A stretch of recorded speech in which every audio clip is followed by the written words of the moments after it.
Así ondearán las banderas de los edificios institucionales de Navarra hasta la medianoche del próximo domingo. Banderas a media asta en señal de luto por las 78 víctimas mortales del accidente de tren en Santiago. ¿Qué tal? Muy buenas tardes. Las banderas a media asta visualizan el dolor de tantas y tantas familias desconsoladas. El decreto aprobado hoy por el Gobierno habla de gran impacto emocional provocado entre la sociedad navarra, la tragedia de Santiago. Navarra, no obstante, se moviliza en el apoyo a las víctimas. Comenzamos.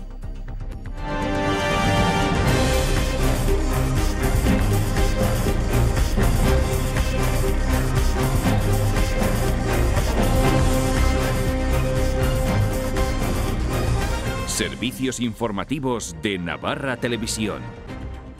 La última hora del parte de fallecidos rebaja en 2 las víctimas mortales, lo ha dicho la policía científica, que todavía tiene que identificar restos de 6 personas.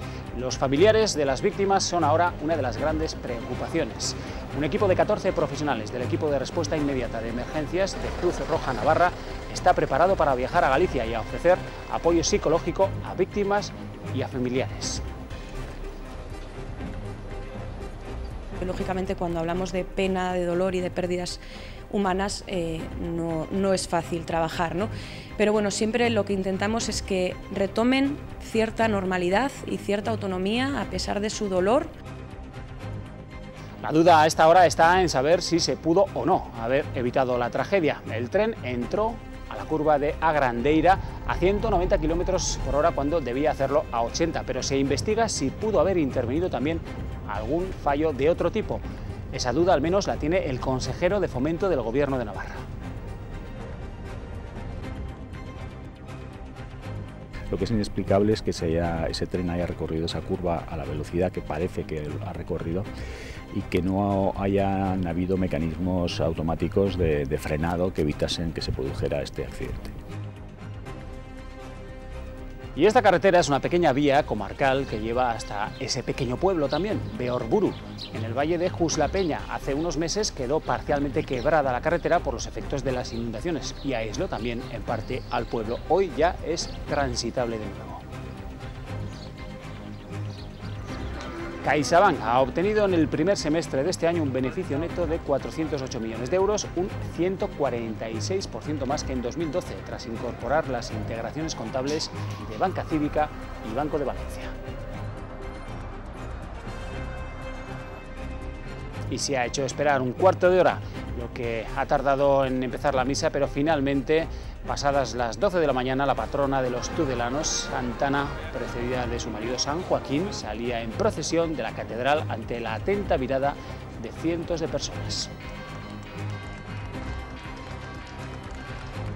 Y segundo encierro de las fiestas de Santana, el de esta mañana, con toros de la ganadería de los recitales que han trazado el recorrido en 3 minutos y medio, dejando solo 7 atenciones, ninguna de ellas grave.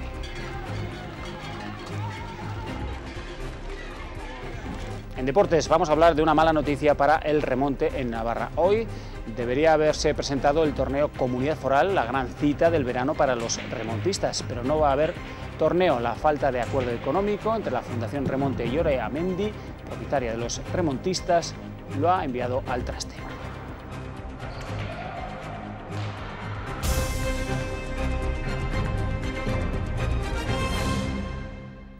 Navarra está de luto oficialmente hasta el domingo por las 78 vidas perdidas en el accidente de tren de Santiago. Las banderas a media asta en los edificios institucionales hacen visible el sentimiento de condolencia y solidaridad con las víctimas de toda la sociedad navarra.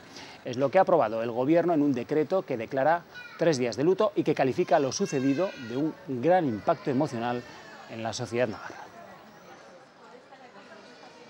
En solidaridad principalmente con el pueblo de Galicia y con todos los afectados por esta trágica accidente, el Gobierno de Navarra se ha sumado al luto oficial y más aún pues por la enorme vinculación de la comunidad foral con la comunidad gallega y especial con Santiago. Por lo tanto, pues en nombre de todos Navarra, yo creo que es la forma de sumarnos a ese dolor y a ese duelo por estas víctimas.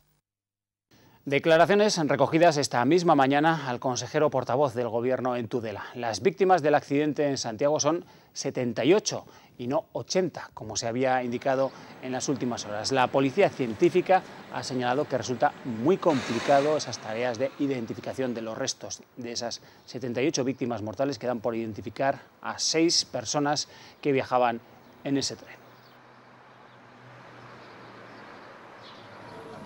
A las puertas del Polideportivo de Fontes do Mar, ahora un improvisado tanatorio, todavía decenas de personas continúan con la eterna espera.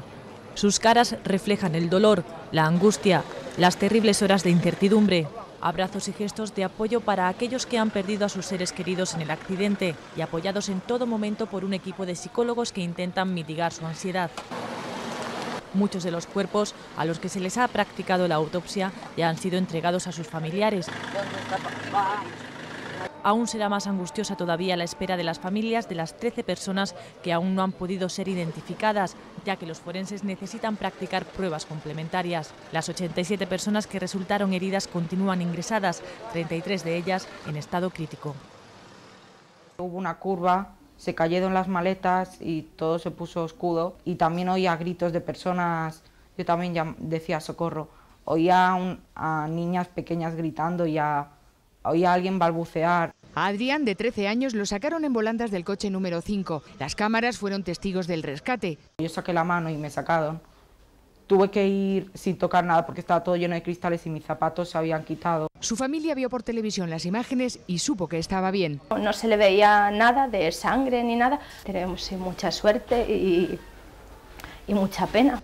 Adrián es uno de los 105 heridos que el dispositivo de rescate evacuó de la zona del descarrilamiento. Los primeros auxilios se dieron sobre el terreno del accidente. Algunos pasajeros salían por su propio pie. No puedo decir nada, no puedo, lo siento. 7 de los heridos más graves han muerto en los hospitales. A María, la madre de Esther, la creían muerta. Ha perdido la mano derecha, tiene varios cortes, tiene un golpe fuerte en la cabeza, que dicen los médicos que es lo que más les preocupa, lo importante que está viva. Su hijo también es un superviviente. Tiene mucho dolor, pero está bien. No hay heridos sin identificar. En Navarra, Cruz Roja tiene un equipo de respuesta inmediata en emergencias que presta su apoyo en accidentes de gran magnitud, como el del pasado miércoles. Este grupo, compuesto por 14 personas, está ya activado para un posible viaje a Galicia. Allí realizarán labores de apoyo psicosocial a las víctimas y a sus familiares. Estos son Max, Sara, Marta y Débora, 4 de las 14 personas que forman parte del ERIE, el equipo de respuesta inmediata en emergencias que Cruz Roja tiene en Navarra y que están preparados por si en las próximas horas tienen que viajar a Santiago para realizar labores de apoyo tras el accidente ferroviario. Este equipo tiene una labor de apoyo psicosocial, ¿vale? Está formado desde hace ya muchos años aquí en Navarra, intervenimos en diferentes situaciones, tanto a nivel autonómico como nacional. Trabajamos con el dolor de las personas y es importante estar preparado física y psicológicamente para ello. Sara ya tiene experiencia, prestó su ayuda tras el 11M, estuvo en Lorca, colaboró en el accidente de Hispaner y viajó a Chile tras el terremoto. No hay una fórmula exacta, si no sería sencillo, y lógicamente cuando hablamos de pena, de dolor y de pérdidas humanas no es fácil trabajar, ¿no? Pero bueno, siempre lo que intentamos es que retomen cierta normalidad y cierta autonomía a pesar de su dolor y de la situación difícil, por supuesto, que están viviendo, ¿no? También acompañan a los familiares y víctimas. La formación es fundamental para poder hacer frente al trabajo que les espera una vez lleguen al lugar de los hechos. A ver, se trata de que nos impactemos lo menos posible. ¿Es inevitable impactarse? Bueno, depende, ¿no? Depende de la situación, depende del número de horas de trabajo, hay muchos factores. Tenemos mucha formación y lo trabajamos muy habitualmente, el equipo se reúne para trabajar este tipo de cuestiones y lo que intentamos es hacer un pequeño clic a nivel emocional. Tenemos que tener claro que el dolor en ese momento no es el nuestro. Max también forma parte de este equipo. En su caso es la primera vez que se enfrenta a una situación como esta. Como ya han pasado unas horas, la situación de caos habrá revertido relativamente. La experiencia sobre el terreno es la que en realidad al final te va a dar la capacidad para responder adecuadamente. Aportar un pequeño grano de arena para que una catástrofe como la sucedida en Santiago sea más llevadera es lo que hacen equipos como este. Los psicólogos tratan de hacer frente a un estado que suelen manifestar las víctimas y que se denomina duelo patológico, una reacción más extrema al proceso normal de luto que se caracteriza por un sentimiento de tristeza que no muestra señales de terminar y que puede tener un gran impacto en la vida. El duelo es algo que entra dentro de la normalidad tras la pérdida de un ser querido. Los psicólogos afirman que puede durar entre 1 y 2 años. Se trata de un proceso con 3 fases diferenciadas y que culmina con la aceptación de la pérdida por quien la sufre. Pasa primero por una fase de estupor, de negación. La segunda fase es dolor, sufrimiento, llorar, no poder dormir. Y luego ya en una tercera fase uno ya va aceptando esta realidad. Pero cabe la posibilidad de que ese duelo se prolongue en el tiempo, que quien sufre la pérdida de ese ser querido vea como la herida no cicatriza. Ocurre sobre todo cuando quien fallece es un hijo. Aparece en ese caso un sentimiento de culpabilidad que no permite la aceptación de la muerte y que puede llegar a quedarse de por vida. Para atender este tipo de patología, la terapia se torna fundamental. Siente que su vida no tiene sentido, siente que está enfadada con el mundo, porque le ha arrebatado a esa persona que tanto quería. Entonces, si esto se va prolongando, si pasa 1 año, pasan 2 años y esto sigue, pues hay que tratarlo. Hay que tratarlo porque esa persona, digamos que ha muerto en vida. Los psicólogos tienen ante sí un duro trabajo cuando tienen que atender ante catástrofes como la del pasado miércoles. Solo unos pocos pueden hacerlo dado que se trata de una especialidad. Ellos se encargan de ayudar a los familiares a sobrellevar toda su pena y todo el dolor. ¿Y qué ocurre si un tren circula con exceso de velocidad? Entramos ya en las cuestiones técnicas. Hay sistemas de alarma más sofisticados en la alta velocidad y menos en la convencional. Es en la curva del accidente, ya en la curva convencional del sistema, donde se avisa al conductor y es en ese momento en el que manualmente decide si se frena o no. Lo van a ver.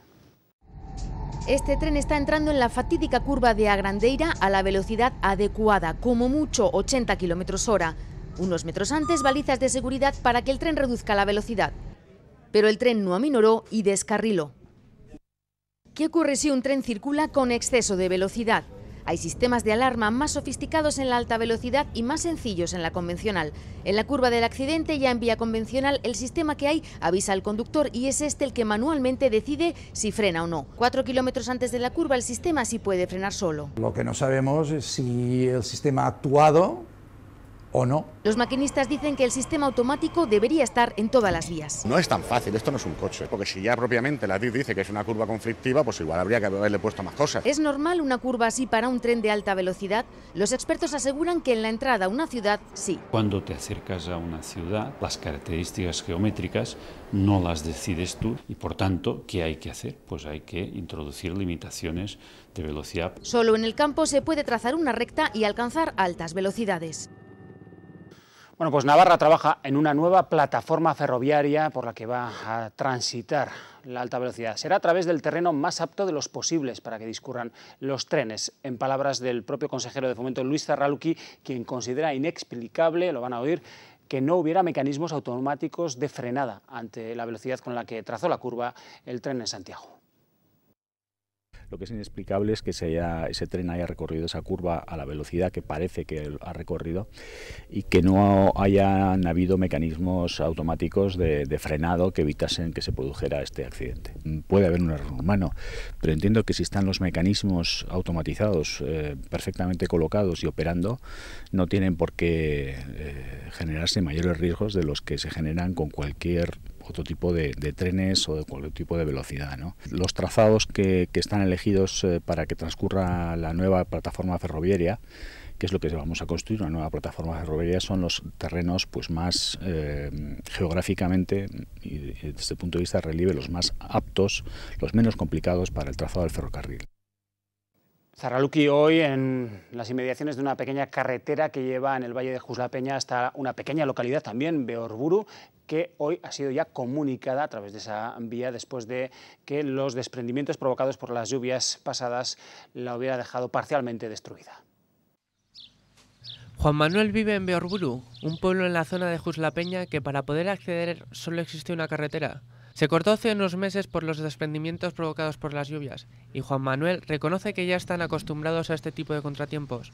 De pueblos que quedan en una punta que no es una zona de tránsito y eso, mal o bien estamos, como quien dice, acostumbrados, ¿no? Que cuando caen nevadas o tal, es lo último. Primero tienen que pasar por las generales, primero tienen que pasar por las autovías, por autopistas y tal, y esto ya es lo último. Carreteras donde no van a ningún lado. El consejero de Fomento ha visitado esta mañana el resultado de las obras. Dice que están trabajando para volver a la normalidad en todos los puntos afectados por las lluvias. Lo que estamos haciendo es una labor a veces pues poco lucida, en el sentido de que son pequeñas actuaciones en cada sitio, pero son muy importantes para los núcleos, para garantizar su acceso, para que la gente pueda circular, que es algo fundamental, ¿no? El resto de obras que se están desarrollando en Navarra para arreglar las carreteras dañadas se prevén que concluirán en octubre. Tendrán un coste estimado de 18 millones de euros.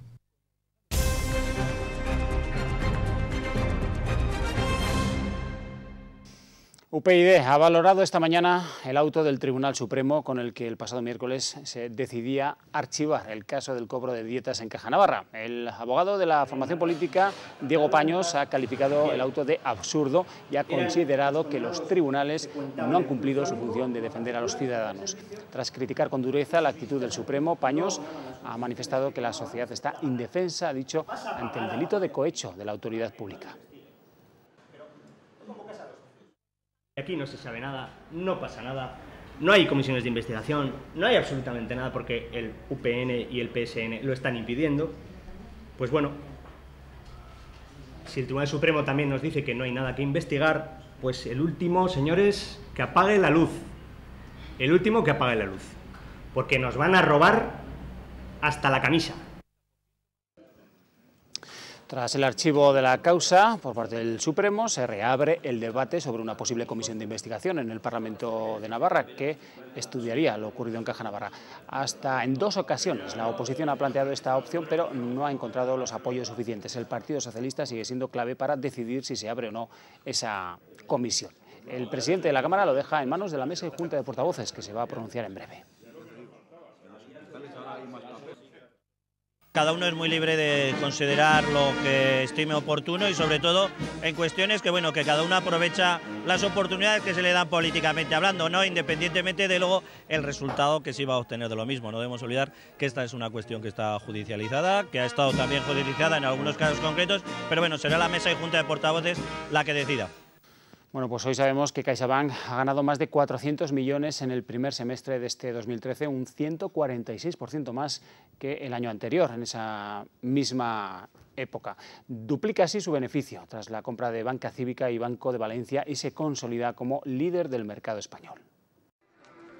CaixaBank gana 408 millones, un 146% más que el año anterior al integrar Banca Cívica y Banco de Valencia y realizar dotaciones y saneamientos por un importe de 5.383 millones. De este modo, CaixaBank ha cubierto el impacto de los nuevos criterios de provisión de las operaciones refinanciadas.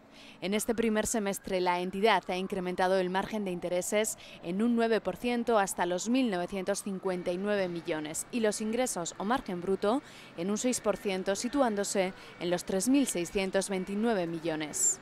Tras la compra de Banca Cívica y Banco de Valencia, cuya integración tecnológica culminará el próximo 29 de julio, CaixaBank se ha consolidado como la entidad líder del mercado español con casi 14 millones de clientes, unos activos de 350 millones y un volumen de negocio de 526.000 millones. La entidad que preside Isidro Fainé refuerza en este periodo su posición de liquidez, que se sitúa en los 64.000 millones, el equivalente al 18,4% del total de los activos del grupo.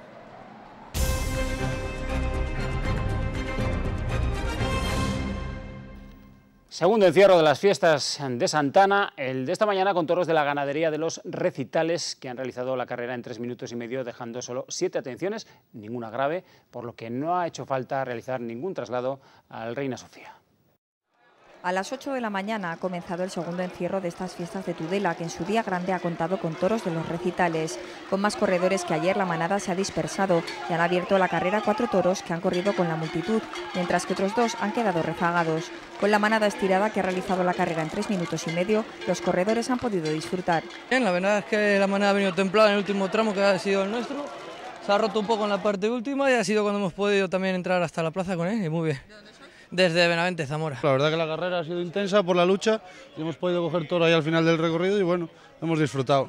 muy estirado y a un ritmo así aceptable con la gente pues de Tudela, ¿no? No es Pamplona, pero para disfrutar de los toros, que es por lo que venimos, básicamente. La manada ha venido muy rota, muy abierta, con lo cual pues siempre nos da más juego. Yo he cogido la cabeza, venían muchos mansos y les he esperado en la curva como se ha roto un toro, ha golpeado y con ese pues está corriendo, he tenido que recortar porque me ha apretado muy fuerte y después 3 toros se han quedado atrás y con los 3 a la plaza. Aunque los equipos de emergencia han realizado más atenciones que ayer, 7, no ha habido más que contusiones y heridas por caídas, por lo que no ha habido que realizar ningún traslado al Hospital Reina Sofía. He notado que ha habido más afluencia de gente que el de ayer, ha habido 7 atenciones, no ha habido que reseñar ninguna grave ni ningún traslado al hospital, más que a la Plaza de Toros por el tema que ha sido una herida en la ceja abierta, entonces le han cosido al herido. En las vaquillas solo ha habido una atención. Los corredores coincidían en que este encierro les gusta porque no está masificado y se pueden realizar bonitas carreras. Correr aquí es un lujo, creo que es el grande ahora mismo el encierro, porque es que para los que queremos correr. Mañana tercer encierro en Tudela con la ganadería del torero.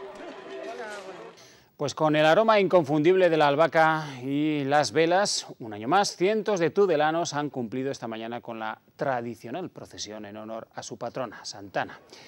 En este su día grande de las fiestas, una jornada calurosa que ha estado llena de emociones.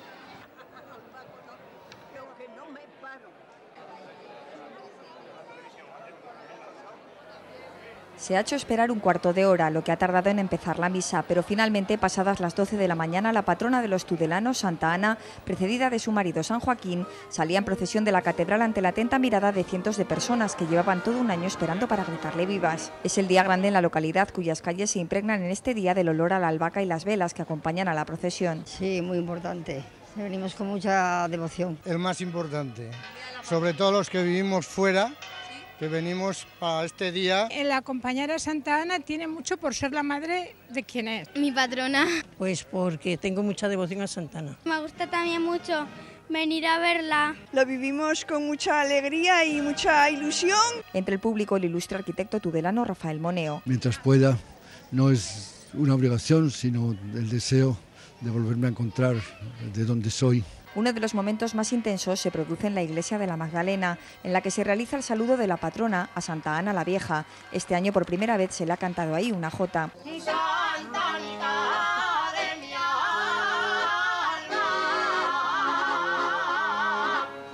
Bajo un intenso calor, como suele ser habitual, la patrona ha realizado el recorrido de forma pausada y con la corporación cerrando el acto, de manera que, a diferencia de la polémica del año pasado, todo el mundo ha podido ver a Santa Ana. Por nuestra parte no será, yo creo que hoy todo el mundo va a tener posibilidad de ver a Santa Ana. Va mejor porque el año pasado, con la camparada que hizo la vecina de echar a correr y dejamos a todos pringados, eso fue de malo en peor. Mucho mejor que el año pasado. ¿Por qué?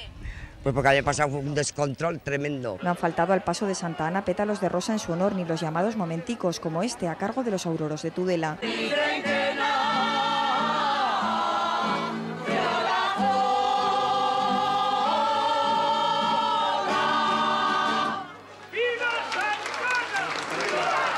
Entre vivas y el cariño de todos los tudelanos, la patrona regresaba una hora después a la catedral.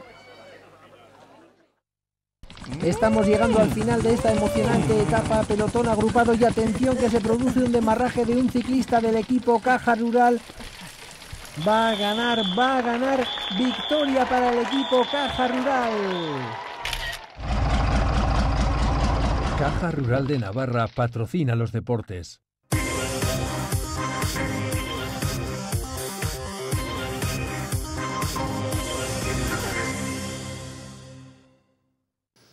Con Osasuna entrenando en tierras holandesas, hoy sin novedad y con 2 compromisos amistosos este fin de semana. Hoy la actualidad rojilla pasa por el Promesas. Todo apunta a que el filial rojillo va a jugar la temporada que viene en tercera división. Así lo han confirmado fuentes del club hace tan solo unos minutos. La Federación Española de Fútbol está pendiente de que el juez acepte la legalidad del Salamanca Athletic, que ocuparía la plaza del desaparecido Unión Deportiva de Salamanca. Si es así, no habría plazas disponibles para comprar. Al Promesas solo le queda una posibilidad: que la justicia no acepte la legalidad del club salmantino y que no haya más equipos que quieran comprar plaza. Y por primera vez en 8 años no se disputará el torneo Comunidad Foral de Navarra de remonte. Se ha hecho esta mañana público. La causa, la falta de acuerdo económico. Era un secreto a voces tras el desencuentro de la Fundación Remonte, organizadora del torneo, y la empresa propietaria de los remontistas, Oriamendi 2010. Un secreto a voces que hoy se ha confirmado. Hoy lo que realmente hacemos aquí es suspender ese torneo, Comunidad Foral de Navarra de Remonte, pues con gran pena. El anuncio supone que este torneo, uno de los más importantes de la temporada en el remonte, no se va a celebrar por primera vez en 8 años. El problema, la falta de acuerdo económico entre la Fundación Remonte y la empresa. Cada cual tiene que asumir su compromiso.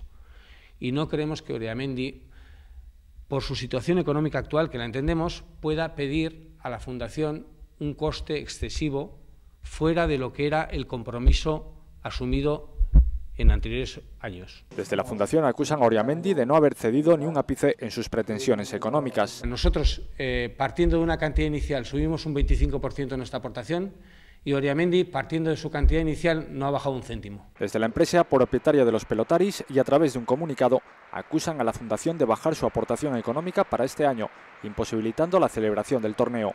Estamos ante la pelea entre dos entidades que esperan ahora, al menos en el caso de la Fundación, la mediación de un tercero para alcanzar el acuerdo, sobre todo para que quienes no pierdan sean los aficionados. Si en las próximas horas hay acuerdo, el torneo finalmente podría celebrarse. Estamos llegando al final de esta emocionante etapa, pelotón agrupado y atención que se produce un demarraje de un ciclista del equipo Caja Rural. Va a ganar, victoria para el equipo Caja Rural. Caja Rural de Navarra patrocina los deportes.